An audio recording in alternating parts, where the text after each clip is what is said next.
Thanks, Connor. It was yet another ranked opponent for the Redbirds as they look to distance themselves from the rest of the MVFC and pick up their 7th win in the process. The Sycamores would prove that winning would be no easy task.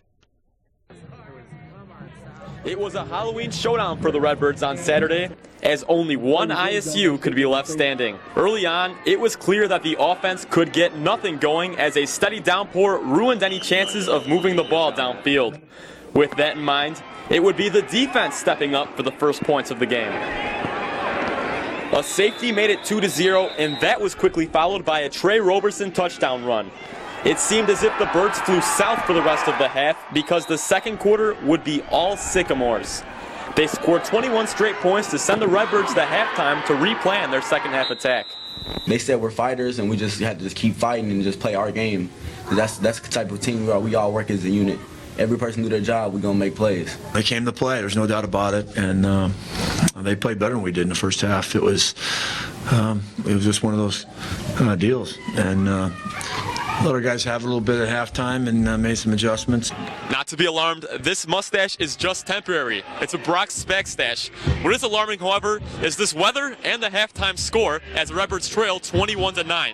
They're in danger of losing their 16-game home winning streak, which dates back to 2013. With that in mind, we must dash. Will the Redbirds come out and play in the second half? It didn't take long for that question to be answered as ISU turned to their dependable back, Marshawn Coppridge, who ignited ISU's offense on a 44-yard touchdown run. It gave the bench some juice, and everybody just felt like we could take over the game, and then that's what happened. We knew one of these plays were going to pop out, and obviously we've seen that with Marshawn bursting out for a touchdown. So that really gave the team a spark. It seemed the football gods were smiling on the Redbirds.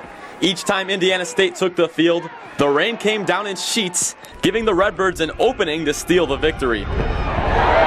Trey Roberson and the Birds had one final drive to keep their home winning streak alive.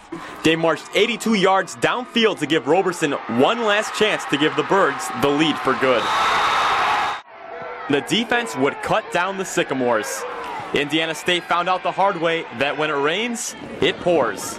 By the end of this one, only one ISU would be left standing among the trees: Illinois State. Naturally, you're all probably wondering when I'll get rid of the mustache. I'm not sure I will. I guess you could say it's growing on me. Something that was shaved off was the Sycamores' 15-point second-half lead in that game.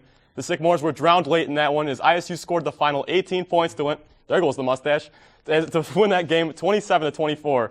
The Redbirds will be on the road to play South Dakota State on Saturday. When we had kicker Sean Slattery on the show weeks ago, he said that this coming game is one they had circled on their calendars as one to watch out for. We should be in for yet another thriller on Saturday. Back to you guys.